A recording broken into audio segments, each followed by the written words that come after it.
Hi, this is National Master Dan Heisman, and we're here with another video on our YouTube channel to help you and your friends improve your chess games. Alright, this time we're going to be looking at the idea of identifying and dealing with threats. So I'm going to give 4 positions from my book, Looking for Trouble. And the idea of looking for trouble is you have to identify what the person who just moved is threatening, and then you have to figure out the best way to deal with the threats. So in each of the 4 positions we're going to go over in the video, you're going to give 2 answers. The first answer is, what is white threatening? That could be a sequence of moves. It could be some sort of specific ideas. But usually it's a sequence of moves that would do something harmful. So you use what's called the null move hypothesis. You say, all right, even though it's, let's say, black's move, let's say black does nothing. All right, so you're going to give 2 answers. One is, what is the threat? And the second is, what moves would you do about it and why? So for each one of these, again, you can pause, and then I will go over the answer. So this is position number 1, and each one is from my book, as I said, Looking for Trouble. The 3 sections of the book are opening, middle game, and end game, and I numbered the book by O, M, and E for opening, middle game, and end game. So this is opening problem number 70.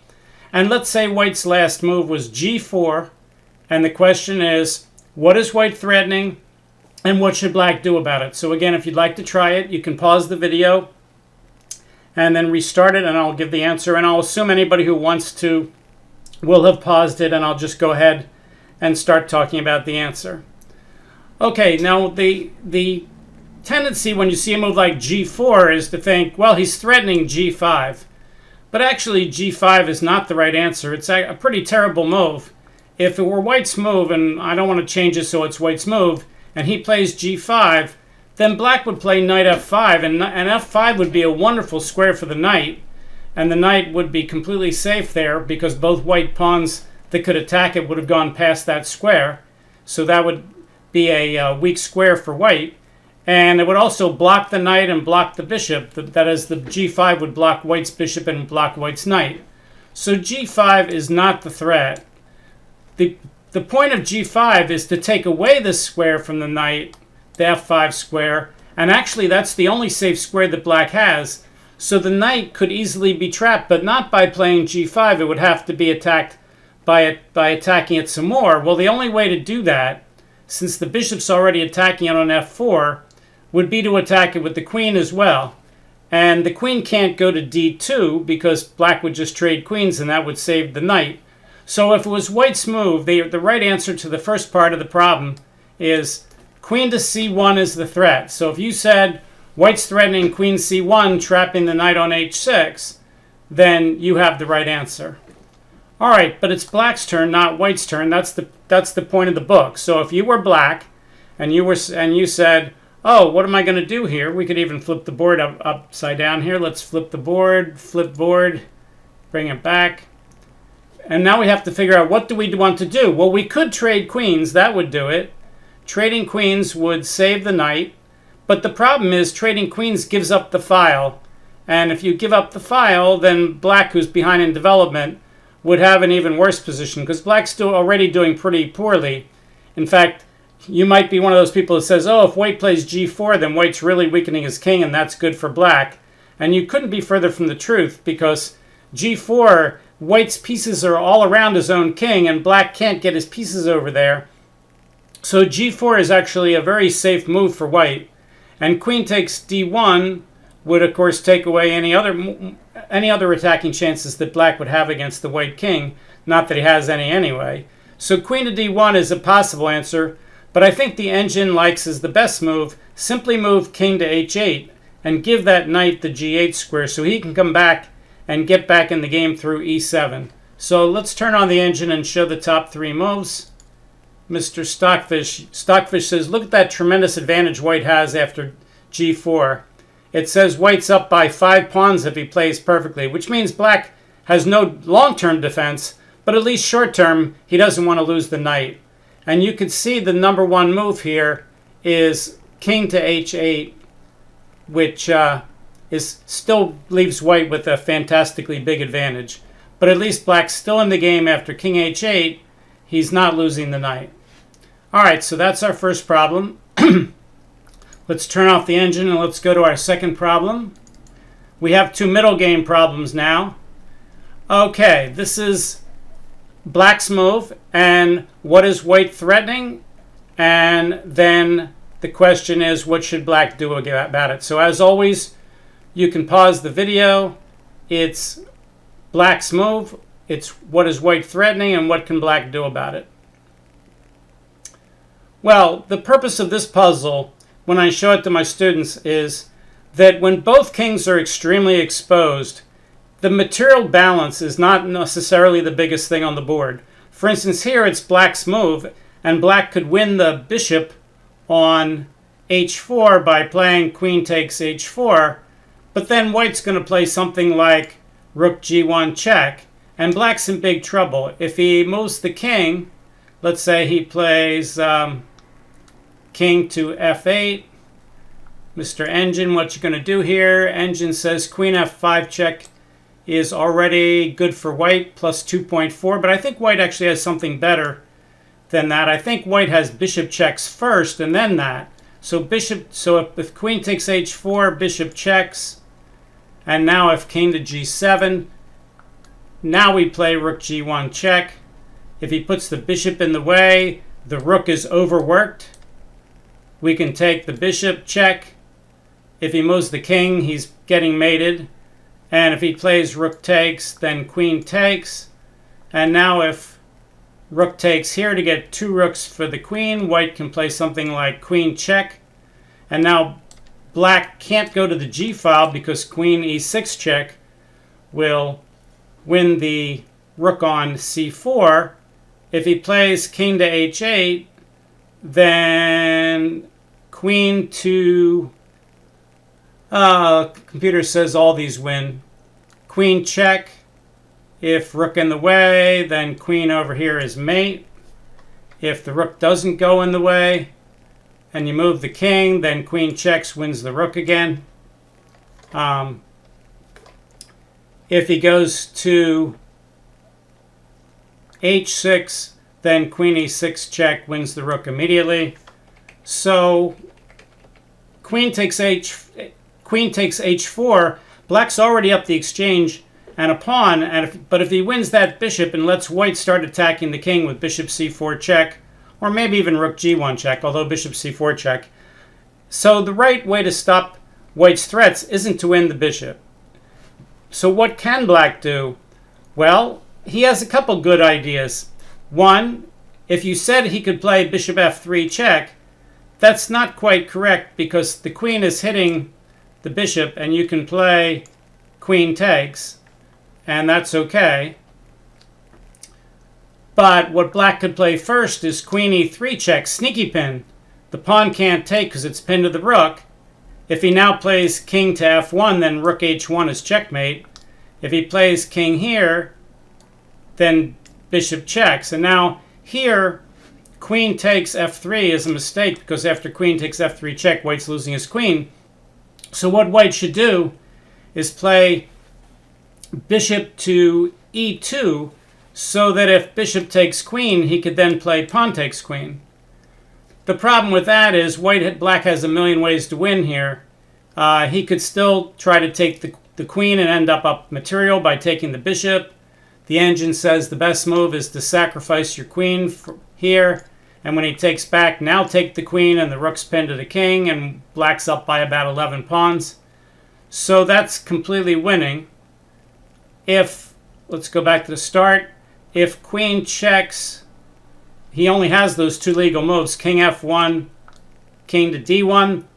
In this position, engine says bishop f3 check is the best move. It says queen f3 check also wins. So that's a good defense. If you said that, you were right. Let's take some of these lines off the board. The other move you can play is rook takes f2 check.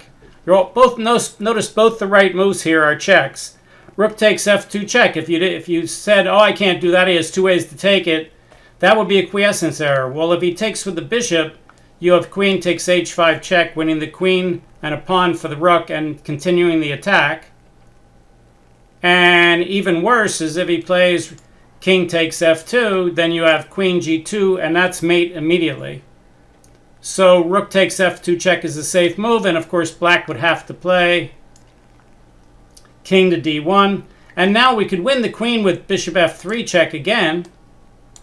But I think even better is you could sacrifice your queen.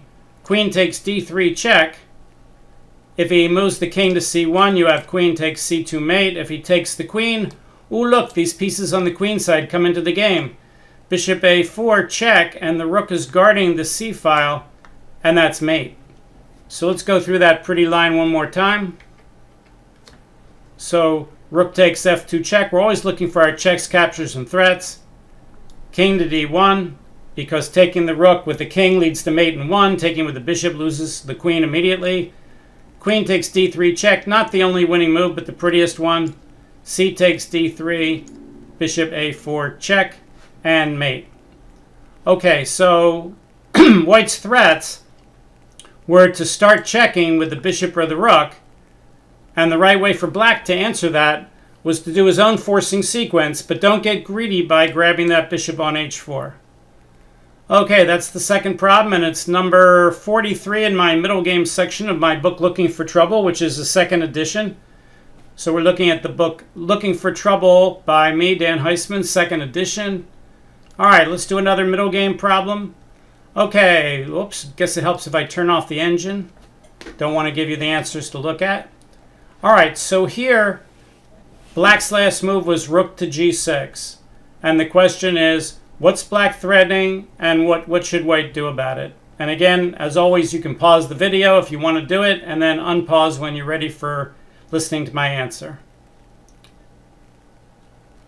All right, so as far as threats are concerned, this is one of the easier problems, and a lot of times in the book, the threat part is the easy part, and the how do you stop it is the hard part. So clearly, black's main threat here is to win the queen for a rook with rook takes g4. And then the question is, what can white do about this? Well, notice white's queen is also guarding the bishop. So an obvious move that you might have tried here, which isn't ridiculous, is to play queen to f3. That guards the bishop and moves the queen out of the attack so that you don't lose the bishop on f5. And that's a reasonable move, but as we're going to see, it's not the best answer. Let's ask the engine what it would do for black here. Mr. Stockfish, what would you play for black? Stockfish says, I'm going to pin that bishop. Uh-oh, if you didn't look further, then you would see, wait a second, I saved the queen and guarded the bishop, but I didn't realize that he could pin me. Now how do you save the bishop? Well, if you play g4 to guard the bishop, then he's going to play something like g6 and hit the bishop with something worth less, AWL, attack with something worth less, and it's bye-bye bishop. The engine says black has other good moves too. It says, for instance, in this position, it says queen to h4 is also winning for black.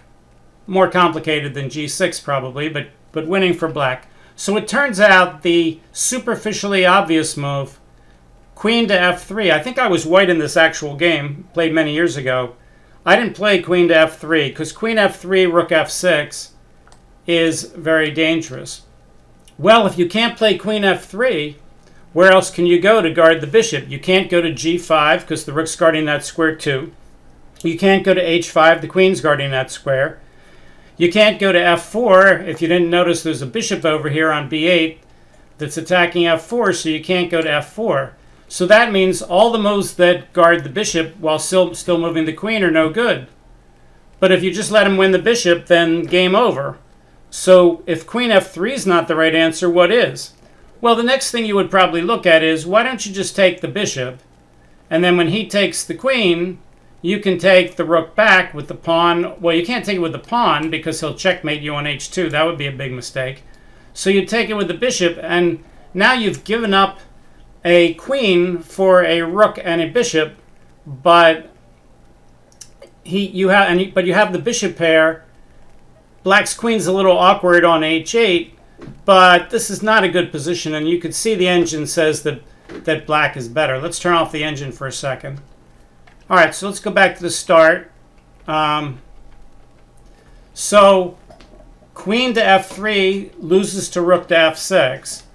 bishop takes d7, rook takes g4, bishop takes g4 is losing only a rook and a bishop for a queen, which is a lot better than losing a bishop for nothing. But it's still bad for white. So what can white play? He can't play bishop takes g6 because of the sneaky pin. And then the bishop is pinned to the queen. And then after bishop takes g6, black can play bishop takes g4. So bishop takes g6 doesn't work either. So now we've gotten rid of bishop g6. We've gotten rid of queen f3. Bishop takes d7 is kind of don't have anything better than bishop d7. And the answer is you do. So in the game, I played bishop takes g6. All right, and now black played bishop takes g4. And what did I play here? Let's ask the computer what I should play. Oh, no, that's not what I played. Queen takes g6. Let's go back and double check. Hold on a second. All right, I said it right, but I moved it wrong. I played queen takes g6. And he played f takes g6. And I played bishop takes d7. And now the rook has to guard the back rank. And he has to guard against the rook checks on the back rank with threats to skewer the king to the queen. And he's got to guard against the bishop taking the rook. And black has a lot of problems here. The engine says his best move is to play rook f8. And now I can attack the rook again with the other bishop. Let's say bishop to b4. And again, he can't take it off the back rank because of rook c8 check, winning the house. And if he plays rook to d8, then I have bishop to e7. And now eventually he's forced to take the bishop. I can play rook checks, king h7, rook takes check, king takes. And now I need to save the bishop. The engine says I can just move it. Let's say bishop c5. And I have the better pawn structure for the endgame. He has the passed pawn on the d file. But white is better. And this is the only line where white's better, is if he does it this way. So let's go back again and show the answer. The answer is queen takes g6. For some reason, I said queen takes g6 and moved on the board bishop takes g6. All right, queen takes g6. If he wants to get the queen, of course, he has to take it. I take, and then the rook is overloaded. It can't guard the back rank and save itself. And as you saw, eventually I'm going to win the exchange and get into a good endgame. So I think in the game, let me look in the book for a second. I think in the game, let's see what my opponent played. In the game, after I played bishop takes d7, he played king h7 to guard the rook.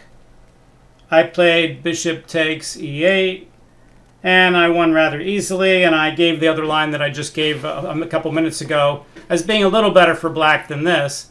But in this position, I would have two very, very powerful rooks against the queen, and I could just use my two rooks and go around and attack his pawns, and I won rather easily in this position. Okay, that's our two middle game positions. Now we have an end game position. This is from a game in 2000, 2001, somewhere around there, between Garry Kasparov and Jan Timman. Kasparov was white, Timman was black. Timman had just moved d3, and so we're going to do the puzzle again, and of course, got to keep turning off the engine, otherwise people are going to look up at the engine and say, I got the answer. Hopefully you didn't do that, but if you did, okay, no big deal. All right, so here we are. We've got black playing d3, and it's white's move, and you have to figure out what's black's threat and what should white do about it. All right, well, the threat here is pretty obvious. Black's threatening to queen his pawn. He's threatening to just play d2 and then d1 and get a queen and win the game. I think at this point, Timman was in time trouble. When he played that move, he didn't get a chance to analyze it very much. And now you have to figure out, what are you going to do if you're Garry? If you move your king out of the way and try to bring your rook back, then you're too slow. If you take the rook, the pawn's just going to run and the rook can't easily catch it. So it looks like Gary's in some trouble. What did Gary Kasparov do here? What did you do? How did you try to deal with this passed pawn that looks like it can't be stopped? Well, it turns out you always want to check all the lines to make sure there's nothing at all that would prevent you from doing what you want to do. And even though superficially it looks like Timon has pulled a fast one on Kasparov, Kasparov did manage to find a defense, which is why it got in the book, which is we have to find a defense to the threat of d2. And what White played was the surprising king takes d5. And you think, how can you do that? He's going to play d2, and then there's going to be no way for the rook or the king to stop the pawn. So Timon did play d2, of course. Otherwise, White would play rook c1. And now Kasparov hit him with the shot g4 check, the key move. That's the move you have to see before you start all this, or else Timon's just winning. And now Timon's got a problem. He can't go to the 6th rank because the rook's guarding it. He can't stay on the 5th rank. There are no legal squares. But no matter where he goes on the 4th rank, Kasparov will check him with rook to c4 check. And then when he moves the king, Kasparov will stop the pawn from queening with rook d4.